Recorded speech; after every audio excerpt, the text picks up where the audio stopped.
नमस्कार, मैं हूं मनीष पांडे और आप देख रहे हैं सरल भारत न्यूज। आज हम आदिवासी विमर्श में बात करेंगे आपसे लेप्चा जनजाति की। यह रिपोर्ट आपके लिए तैयार की है निखिल संजीव गुप्ता ने। सिक्किम जो भारत संघ में 1975 में सम्मिलित हुआ था, यह उत्तर पूर्व के राज्यों के संघ का एक सदस्य देश होने के साथ साथ भारत का प्रथम जैविक कृषि वाला राज्य भी बन गया। सिक्किम जो अपनी खूबसूरत मौसम और ऊंची हसीन वादियों के लिए जाना जाता है तथा लोगों के मध्य यह घूमने के लिए एक अति प्रसिद्ध स्थान बनकर वर्तमान में उभर रहा है।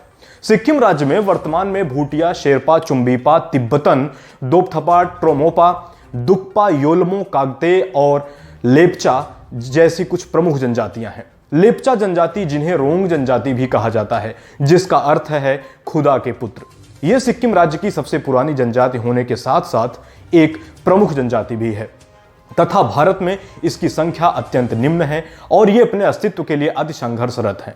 वर्तमान में लेप्चा जनजाति भारत में सिक्किम के दक्षिणी हिस्से, पश्चिम बंगाल के दार्जिलिंग तथा उत्तरी पहाड़ी हिस्सों में निवास करती है तथा इसके अतिरिक्त लेप्चा पूर्वी नेपाल, भूटान तथा तिब्बत क्षेत्र में भी निवास करते हैं। लेप्चा जनजाति का उद्भव कहां से हुआ है, इसके बारे में तो कोई जानकारी पर्याप्त नहीं है, लेकिन कुछ मानव विज्ञानियों का मत है कि ये बर्मा तिब्बत क्षेत्र से आए हैं, तो कुछ का मानना है कि ये मंगोलिया से आए हैं, लेकिन लेप्चा जनजाति के लोगों का मानना है कि वो इस स्थान के आरंभिक नागरिक हैं, वो किसी भी देश से विस्थापित होकर नहीं आए हैं। अपने आरंभिक काल में लेप्चा लोग राजा पानो गाइबो अचुक के द्वारा शासित होते थे। ये अत्यंत पराक्रमी राजा थे। इन्होंने अपने राज्य को पूर्व में भूटान तक तो पश्चिम में नेपाल तक बढ़ा लिया था। आज भी लेप्चा जनजाति प्रत्येक वर्ष 20 दिसंबर को अपने राजा की याद में एक उत्सव के रूप में मनाते हैं। लेप्चा समाज मुख्यतः स्वयं को पितृसत्तात्मक समाज ही मानता है।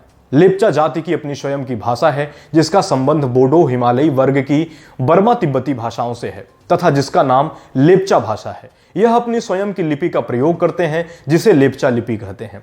यह तिब्बती लिपि से आई हुई है तथा इसे 17वीं और 18वीं शताब्दियों के मध्य लेप्चा विद्वान थिंकुंग मेसालोंग ने विकसित किया था। प्रारंभिक काल से लेप्चा जनजाति स्वयं को बौद्ध धर्म से जोड़ते थे तथा जिसमें 7वीं शताब्दी में कुछ लेप्चा लामा बौद्ध भी बन गए। लेकिन 19वीं शताब्दी में जब ईसाई मिशनरियों का देश में आगमन हुआ तो कई सारे लेप्चा ईसाई धर्म को भी अपनाने लगे। वर्तमान समय में लेप्चा ईसाई धर्म सर्वाधिक अपनाए हुए नजर आते हैं।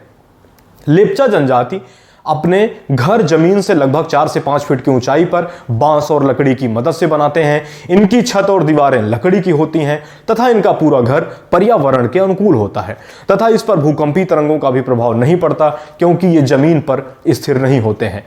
लेप्चा अपने खाने में अत्यंत मसालेदार व्यंजन पसंद नहीं करते, बल्कि उन्हें सादा खाना ही पसंद है। लेप्चा अपने खाने में चावल मुख्य रूप से प्रयोग करते हैं, जबकि ये गेहूं और मक्के का भी प्रयोग लगभग उसी तरीके से करते हैं। प्रमुख लेप्चा व्यंजनों में पोंगुजुम, सुजोम, थुक्पा, सोरोंगोई तुलुक जैसे व्यंजन प्रमुख हैं, जो शाकाहार तथा मांसाहार दोनों तरह का खाद्य प्रयोग करते हैं। लेप्चा संस्कृति में लोकगीतों और लोक नृत्यों का एक विशेष स्थान है।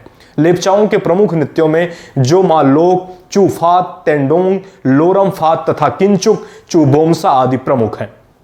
लेप्चा जनजाति में विवाह की परंपरा एक अत्यंत प्रमुख मानी जाती है, जिसमें लड़के और लड़की के परिवार वाले एक दूसरे से बात करते हैं और जब बात पक्की हो जाती है तब लामा मतलब दूल्हा और दुल्हन की कुंडली जांचते हैं तथा एक शुभ दिन का मुहूर्त तय करते हैं, जिसके उपरांत दूल्हे के मामा, दुल्हन के मामा, कुछ घर के अन्य रिश्तेदारों के खाड़ा मतलब एक औपचारिक दुपट्टा और 1 रुपया लेकर आते हैं और उनके औपचारिक सहमति के लिए सहमति मिलने के पश्चात एक शुभ दिन में दोपहर के वक्त इनका विवाह होता है, जिसमें दूल्हा और अपने कुछ रिश्तेदारों के संग कुछ पैसे और उपहारों के संग दुल्हन के घर जाते हैं तथा ये पैसे और उपहार लड़की के मामा को सौंप दिए जाते हैं।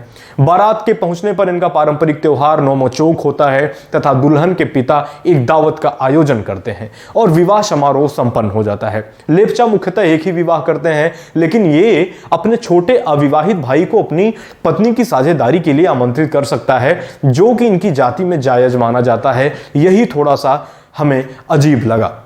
लेप्चा प्रत्येक वर्ष जुलाई अगस्त माह में तेंडोंग त्योहार मनाते हैं, जिसमें लेप्चा समाज तेंडोंग पर्वत की आराधना करता है, जिसके पीछे की धारणा यह है कि इनके पूर्वज 40 दिन तक होने वाली लगातार वर्षा से बचने के लिए उन्होंने इसी तेंडोंग पर्वत की ही शरण ली थी।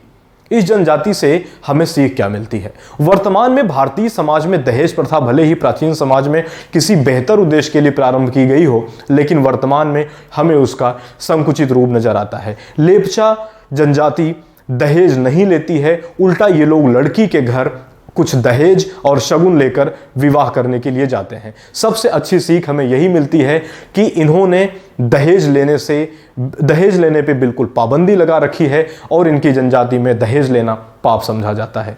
तो ये रही लेप्चा जनजाति की प्रमुख बातें। फिर मिलेंगे आपसे आदिवासी विमर्श में लेकर निखिल संजीव गुप्ता की ये रिपोर्ट आपने देखी। दीजिए मुझे मनीष पांडे को इजाजत। बने रहिए सरल भारत में, तब तक के लिए नमस्कार।